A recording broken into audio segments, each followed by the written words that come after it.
They are doing so well on the table. Don't get me wrong. If you look at the table ratings, you see that they are doing well.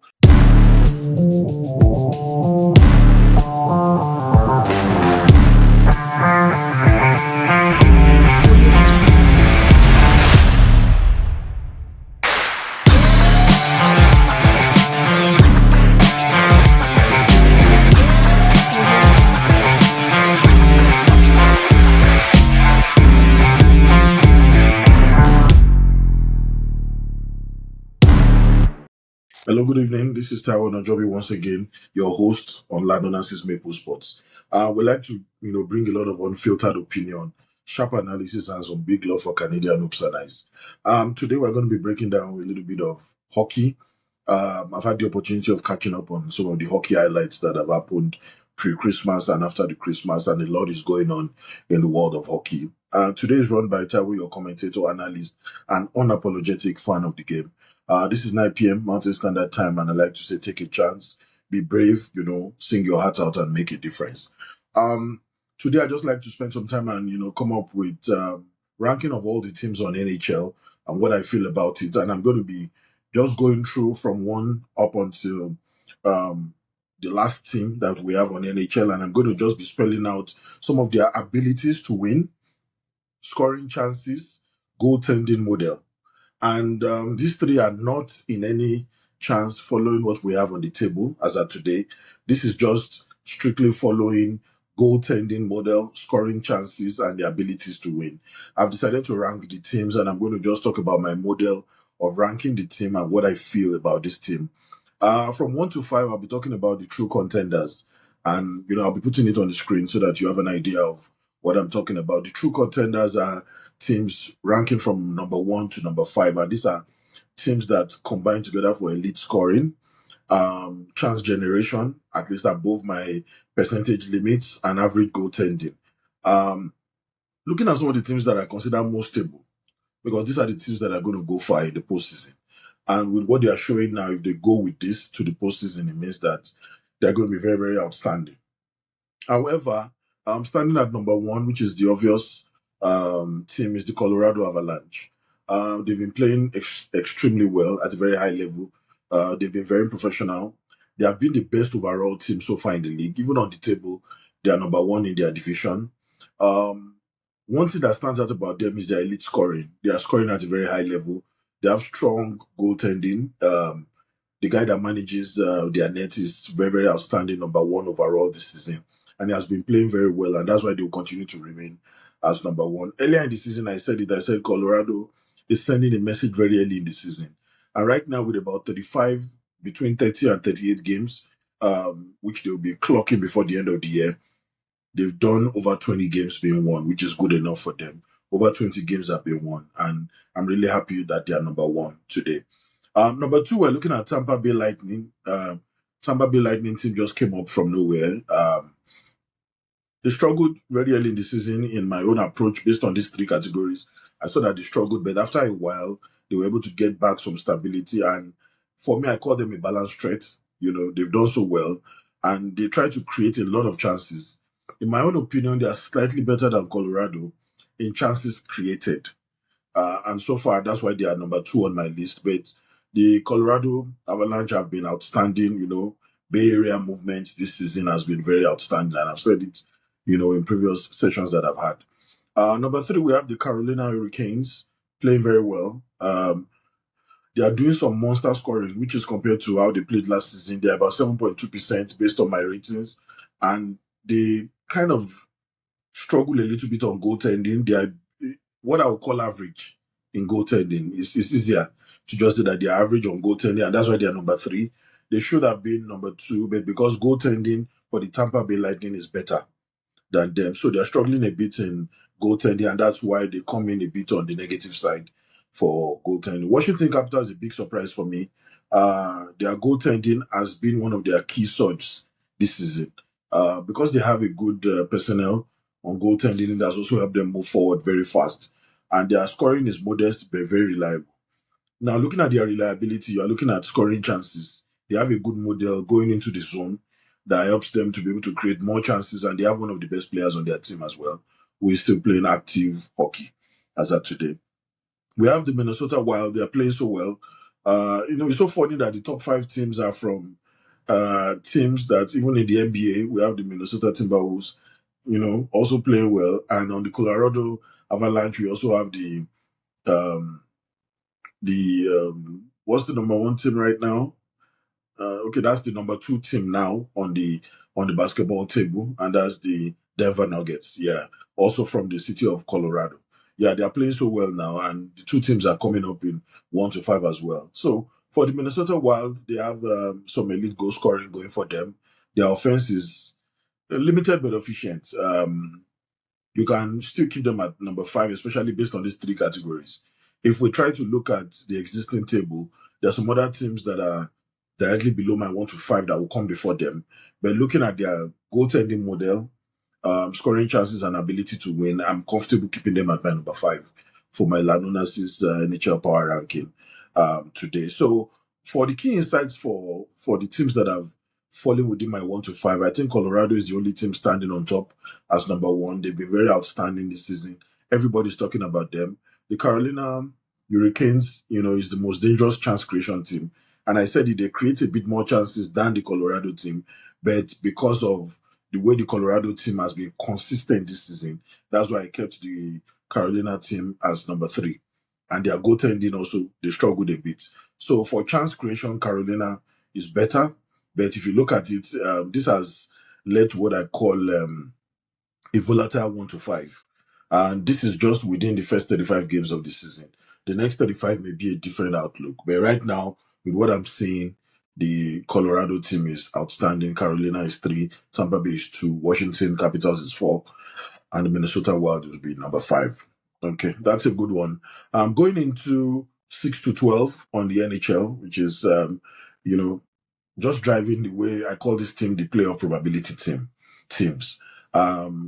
They have what it takes to be able to qualify for the playoffs if they go on some other runs, especially within the second half of the season or immediately after the Winter Olympics.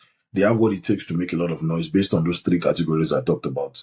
And for me, I call them strong identity team, but they may have one major flaw or the other that keeps them backward. So from 6 to 12, we have the Ottawa Senators. They have huge scoring chances, and I put them at 5.88%. But they are terrible in goaltending. Not really terrible, but they are below average for a team that really wants to contend and make some noise in the postseason. They need to improve on goaltending, but they are still good. They are my number 6. My number 7 is the Vegas Golden Knights. The Vegas team is really improving. They are doing well. They are balanced in all categories. They qualify to what you can call an elite team. You understand? But looking at it, they still on my number 7 for this week. And after then, we have the Los Angeles Kings, solid goaltending. I see them as a modest, strong team. They can challenge, and I didn't expect so much in the beginning of the season from them, but I'm seeing a lot more, and that's why I put them as my number 8. Number 9, I have the Dallas Stars. Very great goaltending. They have good personnel, managing their goaltending and their nets. They've had a bit of negative scoring chance differential, but there's still a lot of room for improvement. Remember, they are still going to go for Winter Olympics and come back, and they'll get an opportunity to correct some of those mistakes that they've made. The Florida Panthers also playing so well, but not as good as that bite that they had last season. And also, they've had some injuries this season as well. But they're still trying. They're at middle of the pack for me across all metrics. They are not having any negative. So they are all still playoff probability teams within 6 to 12. After Florida Panthers, we have the 2 New York teams coming, the New York Islanders and the New York Rangers. For the New York Islanders, I put them at 4.18%, carrying a weak offense compared to the New York Rangers. The New York Rangers, to me, have the best goaltending in the league so far. They have good personnel in their goaltending position, and they are about 4.75%, but negative scoring and ability to win. So their scoring is not really up to what we expect it to be, but their goaltending is good and is keeping them alive, in the league. So New York Islanders can be better, but they are carrying a weak offense. For them to be able to sit at number 1 to 12, their offense needs to improve in the second half of the season. Like I said, there's still a lot of time, a lot of matches till they get to match 82. So it means that they still have a lot. For the key insights for the high probability tier, which is 6 to 12, I think that it's basically dominated by teams that have better goaltending, masking their ability to win. And if you look at the New York Islanders, New York Rangers, and the Dallas Stars, um, they are following that same trend, while the Ottawa is the opposite. Ottawa has more elite offense and unreliable goaltending, which is the officiating. The guys that manage the net are not really good enough for them to be in my top 12 right now. So they need to improve on that and get better. So moving into the next category, which I've put as the bubble teams, those are the inconsistent traits. For me, these are teams that are between 13 and 20. They would have some people some franchise within this category qualify for the postseason, but they're going to have to come up with some good clutch performances in the second half of the season. And why am I saying that? Is because these are, a collection of teams that have good threats, but for some reason, maybe goaltending struggles or inconsistencies, matches that you expect them to win, they are not winning them, and you're just wondering what's happening. So in this situation, we have a lot of people that will be called wild cards within this group, and some of them would qualify automatically. Now, these teams, they stand out, in at least, two of the weaknesses or two of the metrics rather. They stand out in two of them, but not as good as the previous category. So, topping this group is the Edmonton Oilers, and that's from 13 to 20. As number 13, we have Edmonton Oilers. They will continue to have great scoring. That's my team with about 4.42%. But they are struggling in the bottom when it comes to goaltending. And that was why they went ahead to change Skinner for Tristan J. Now Tristan J has come in to help the team and he elevated them in their first two matches and went on an injury again. So they now had to go back to a lower team, which is the AHL, to now bring a guy called Ingram. So right now is their supposedly third choice keeper now or goaltender that is helping them. And for a team at that level that has just come back from the final, you need an elite goaltender that at the net, protecting you from or helping you keep very, very decent margins that at least keeps you afloat to be able to qualify for the postseason. However, we still don't have any timeline on when Tristan will be back from the injury, but right now Ingram is holding forth and helping the team to try and battle out and see if they can still keep their position and qualify for the postseason. At least help them enough time, give them enough time for Tristan to bounce back and be better off. Montreal Canadiens started very well this season, and they are my number 14 on this list. They will always be a slightly positive scoring team. They're a bit similar to what the Edmonton Oilers are giving out. And I think they even have 20 wins. Edmonton Oilers, they have 19.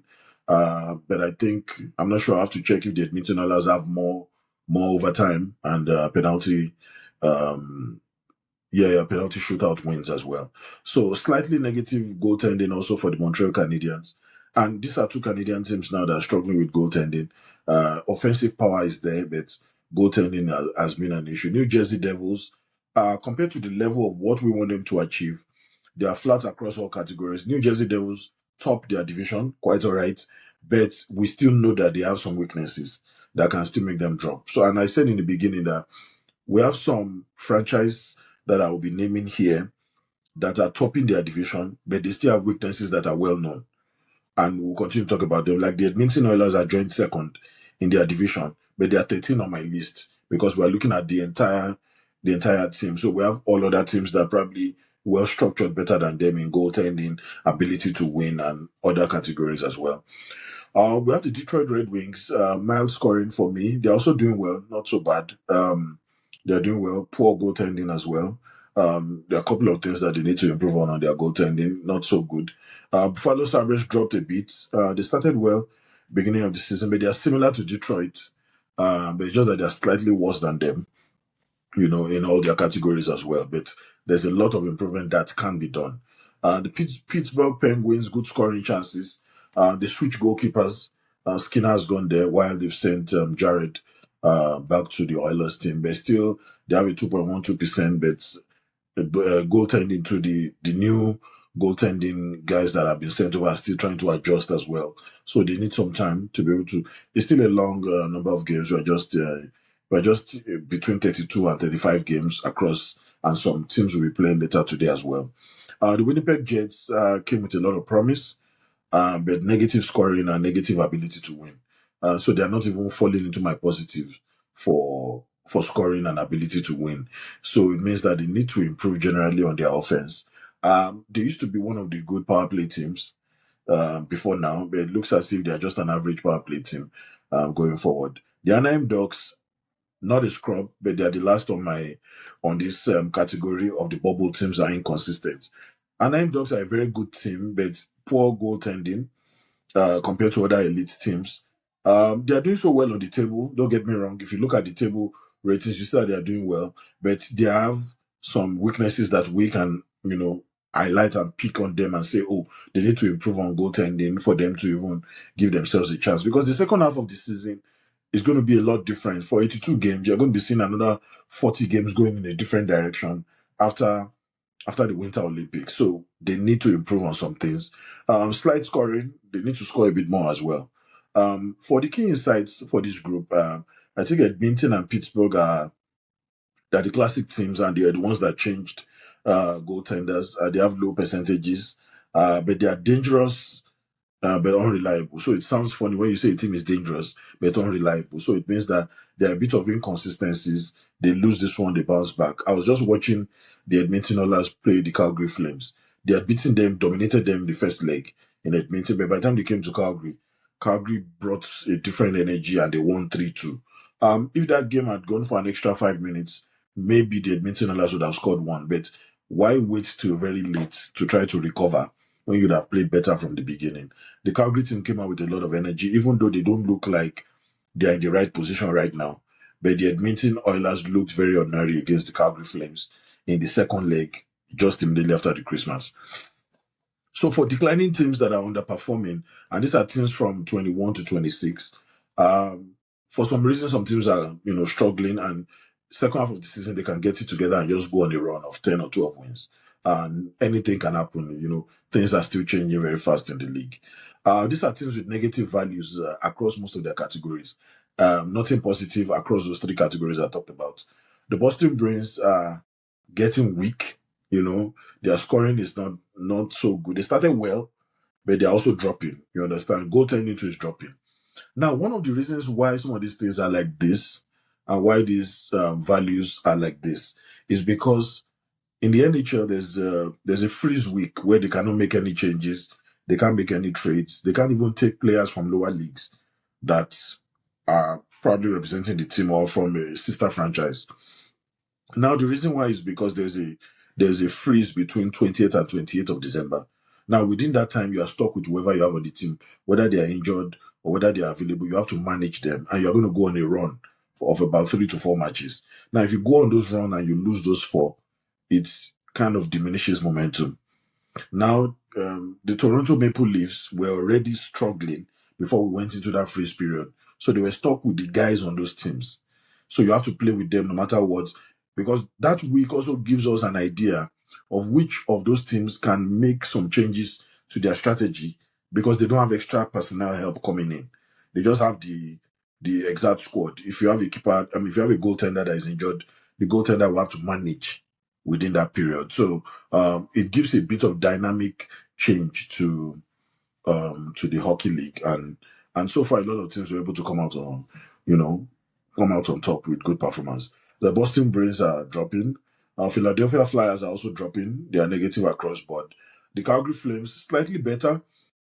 You understand that the Philadelphia Flyers, but they are still negative. And the Utah Mammoth as well, their scoring has dropped a bit, and that's why I give them a 1.27%. But they also have goaltending issues as well. Toronto Maple Leafs are like dead last when it comes to power play strategy. Their power play strategy has dropped. They are wasting a lot of chances. And if you look at it, power play is very, very important in hockey because that's where you have the advantage of a 5-4. You have 5 guys on ice. The other team has 4 guys on ice. So you have the man advantage. And since then, the Toronto Maple Leafs, within the last 5 to 6 weeks, have not really taken advantage of their power play. And as a result of that, it has led to the sack of their assistant coach. that manages the power play strategy itself. And there's still a lot of problem in the team. And one of their best players, which is Austin Matthews, has been heavily criticized. I even feel for him because this is the time I feel that he should stop watching or stop looking at social media because he's heavily criticized everywhere. Austin Matthews. Because apart from their 2015-2016, when he just joined the league, in the Austin Matthews era, this is the worst time that they've ever had less than 15% in their effectiveness on power play, which is not good enough.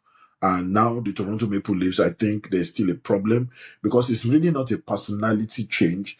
It's a systemic change. Is it that the players are not happy with something that is going on or the style of play? Now, a lot of people were thinking that the coach would be sacked, but it was the assistant coach that was sacked. And that's the coach that manages their power play strategy. So it's a bit similar to baseball. The bullpen strategy also has an assistant coach that manages bullpen strategy for baseball. It's the similar thing that we also have for hockey. Their power play strategy has a different coach who is one of the assistant coaches, and he has been sacked. And now they've brought a new coach who is over 50. I think it's about roughly about 58 years old. Last time I checked, he has been in the league for a while, and they brought him to replace and try and work on their power play. It shows that they are very predictable, and that's what I'm seeing with the Toronto Maple Leafs. This is their worst scoring chance differential that I've seen in a long time, and they are now competing with the teams at the bottom. They are almost dead last when it comes to power play conversion. So they need a lot of work to be done between now and the end of the season. So there are teams with very, very, very severe deficiency in scoring, goaltending, or both of them. And those are the teams that fall between my 27 to 32, which is dead bottom tiers, based on my analysis. Now, some of these teams are still in the wild card. They can still qualify for postseason. But I've looked at their ability to win and their goaltending issues, and I feel that they are struggling in these aspects. So these are teams that have severe deficiency in those areas. Some of them are lucky to squeeze out wins. Some of them fall within the wild card, but a lot of improvement needs to be done quickly. The Nashville Predators are negative in all my categories. Across board, they are all negative. Columbus Blue Jackets started very well in the season, but they are very poor in scoring now at minus 3.43%. Vancouver Canucks is so bad because the Vancouver team started with a lot of energy too as well. Earlier in the season, they were doing so well. But they have the worst scoring differential in the league with minus 4.57%. They need to improve on that. And these numbers are as at 29th December. A lot of things can change even this evening. St. Louis Blues started well too this season, but there's weak scoring and weak goaltending as well. And that's why I've put them in my bottom tier. Chicago Blue Hawks are not really showing any. They look like a team that is tanking. There's some teams that come into the season, they don't have enough talent, but they're just going by because they're in the NHL. So they have to entertain people and try and make things happen. That's what I see for the Chicago Blackhawks. They are poor in scoring, minus 6.96%, and that's the highest I've talked about today. The San Jose Sharks are coming up. I saw two of their matches that they played so well, but for just today, they are the bottom of my team. Worst overall profile, bottom in scoring and goaltending. They're in a class of their own. There are a lot of things they need to improve. A lot of young guys are on the team coming up. Celebrini is also, coming up. The guy that grew up in Vancouver. So we need to probably just see a bit more from them. Their power score is still minus 10.31%, and that's not good enough. They are not even on positive, but they have a lot of young guys that are promising, and they can actually make some noise. So for me, the strategic takeaway is for the teams that have elite scoring, they have what it takes. We don't anticipate major injuries to them, but if major injuries happen, the teams with elite scoring who are able to generate good chances can still struggle in the postseason. We have Carolina Hurricanes, the highest chance creation team. We have Colorado Avalanche playing well. We have Ottawa Senators trying their best. Edmonton Oilers.